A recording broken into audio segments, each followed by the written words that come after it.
सबैलाई श्री हरिशरणम। म चाहिँ एकदम अत्यन्त देवभूमि तपभूमि भएको ठाउँमा छु। देवी माताहरूको बास भएको ठाउँ, विभिन्न ऋषिमुनिहरूले तपस्या गर्नुभएको किनार त्यो ठाउँमा छु। यो कहाँ होला भन्ने कुरा हजुरले कतिले त अनुमान पनि लगाइसक्नुभयो होला, थाहा नहुने कमेन्ट गर्नु होला, म भनिदिने छु।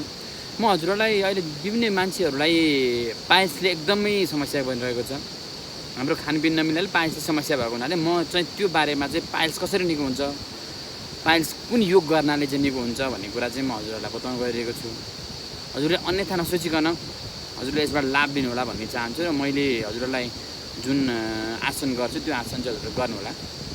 जुन अहिले म यसरी बसिरहेको छु, अहिले म यसरी बसिरहेको छु, हजुरले याद गर्नु होला। यो गरिसकेपछि हामीले सर्लक्क के भन्छ हाम्रो मलद्वारलाई एकदमै खिचिदिनु होला, यसरी खिचिदिनु होला र यो हाम्रो पेटलाई भित्रपट्टि लानु होला र छोडिदिनु होला यसरी।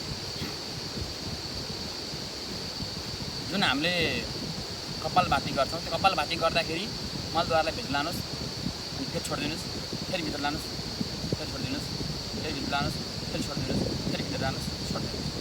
त्यो गरिसकेपछि हजुरहरूलाई एकदमै पायल्सको चाहिँ निको हुनेछ। त्यो बारम्बार गर्नु होला। त्यो गरिसकेपछि अनि म फेरि हजुरहरूलाई अर्को भिडियो बनाउँछु। यसलाई अन्यथा नसोचिदिनु होला, यो एकदम काम